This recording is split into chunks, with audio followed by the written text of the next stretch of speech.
Assalamualaikum warahmatullahi wabarakatuh. Bismillah, alhamdulillah, wassalatu wassalamu ala rasulillah wa ala alihi wa sahbihi wa man ittaba'a hudah. Kaum muslimin pendengar yang budiman, di kesempatan kali ini insyaallah kita akan membahas tafsir surah Nuh ayat yang ke-23 dan ke-24, yaitu tentang asal-usul sejarah kesyirikan di muka bumi. Pendengar yang budiman, suatu hal yang cukup menyedihkan hati bahwa patung-patung dan tugu-tugu peringatan masih dipajang di berbagai tempat. Seakan-akan peletakan patung-patung tersebut suatu hal yang biasa dan bukan merupakan perbuatan yang mungkar. Juga tidak sedikit yang beranggapan bahwa patung-patung tersebut merupakan sebuah seni tersendiri, sebuah seni pahat yang sudah selayaknya dilestarikan. Jauhnya sebagian masyarakat dari ilmu agama menyebabkan mereka menganggap remeh, bahkan menganggap ma'ruf perkara patung-patung ini. Bahkan yang sangat membuat hati kita bersedih adalah di sebagian rumah-rumah kaum muslimin masih terdapat patung-patung manusia atau hewan yang terkadang dipajang di ruang tamu atau di taman rumah dan sebagainya. Padahal seharusnya setiap muslim wajib menjauhkan patung-patung di rumahnya.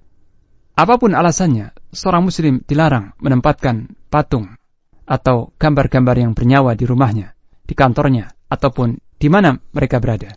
Hal ini sebagaimana peringatan sebuah hadis Rasulullah sallallahu alaihi wasallam yang diriwayatkan oleh At-Tirmidzi dari jalur Jabir radhiyallahu anhu bahwa ia berkata, Naha Rasulullah sallallahu alaihi wasallam 'anis suwar fil bait wa naha an yusna'a dzalik.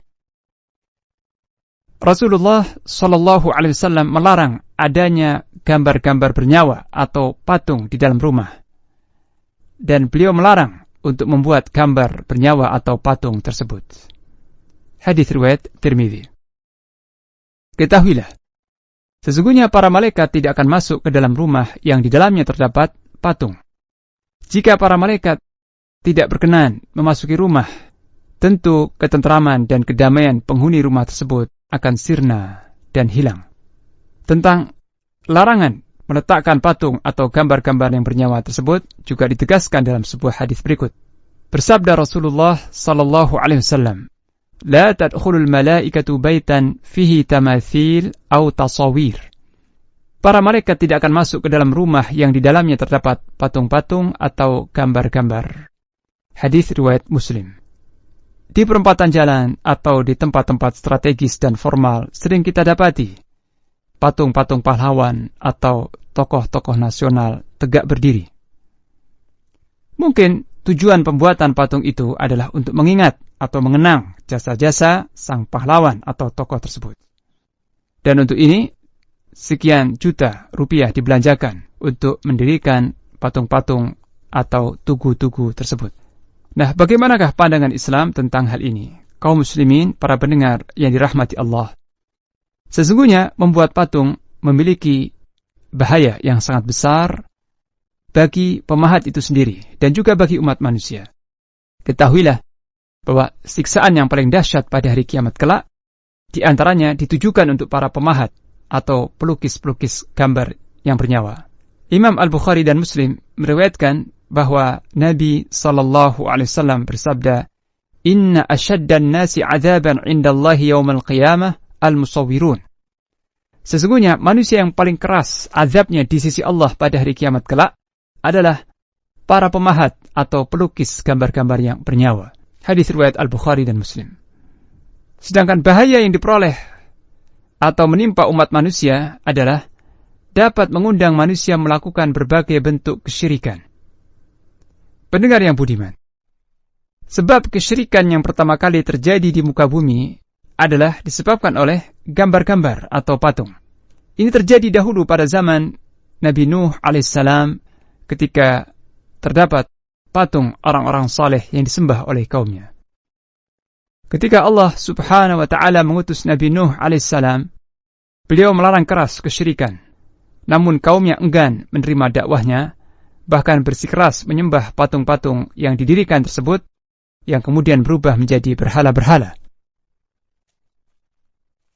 Allah Subhanahu wa Ta'ala berfirman di dalam Al-Quran surah Nuh ayat yang ke-23 dan ke-24, وَقَالُوا لَا تَذَرُنَّ آلِهَتَكُمْ وَلَا تَذَرُنَّ وَدًّا وَلَا سُوَاعًا وَلَا يَغُوثَ وَيَعُوقَ وَنَسْرًا وَقَدْ أَضَلُّوا كَثِيرًا وَلَا تَزِدِ الظَّالِمِينَ إِلَّا ضَلَالًا. Dan kaum Nuh alaihissalam tersebut berkata, janganlah sekali-kali kalian meninggalkan penyembahan Tuhan-Tuhan kalian, dan jangan pula sekali-kali kalian meninggalkan penyembahan terhadap Wad, Suwa', Yaghuth, Ya'uq, dan Nasr. Sungguh mereka telah menyesatkan kebanyakan manusia. Dan janganlah engkau tambahkan ya Allah bagi orang-orang yang zalim itu selain kesesatan. Surah Nuh ayat yang ke-23. Para pendengar yang budiman, terkait ayat ini, Al-Imam Ibnu Katsir rahimahullah mencantumkan sebuah hadis yang diriwayatkan oleh Al-Bukhari dari jalur Ibnu Abbas radhiyallahu anhuma, bahwa dia berkata, patung-patung yang berada pada kaum Nabi Nuh alaihissalam tersebut merupakan patung-patung yang disembah pula di kalangan bangsa Arab setelah itu. Adapun Wad adalah berhala yang disembah oleh suku Kalb di Daumatul Jandal. Adapun Suwa' sesembahan suku Hudzail. Sedangkan Yaghuth adalah sesembahan suku Murad. Kemudian berpindah ke Bani Ghatif di lereng bukit yang terletak di kota Saba. Adapun Ya'uq adalah sesembahan suku Hamdan. Sedangkan Nasr sesembahan suku Himyar, keluarga Dzikila. 5 nama-nama tersebut adalah nama orang-orang soleh dari kaum Nabi Nuh alaihissalam. Tatkala mereka meninggal, syaitan membisikkan kepada generasi penerus mereka, pancangkanlah patung-patung di tempat-tempat mereka bermajlis atau berkumpul, dan namailah patung-patung tersebut dengan nama-nama mereka.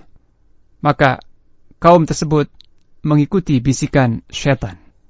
Awal mulanya patung tersebut tidak disembah. Akan tetapi, ketika generasi orang-orang yang membuat patung tersebut telah meninggal dan ilmu agama telah dilupakan manusia, maka kemudian patung tersebut mulai disembah. Demikian perkataan Ibnu Abbas radhiyallahu anhuma.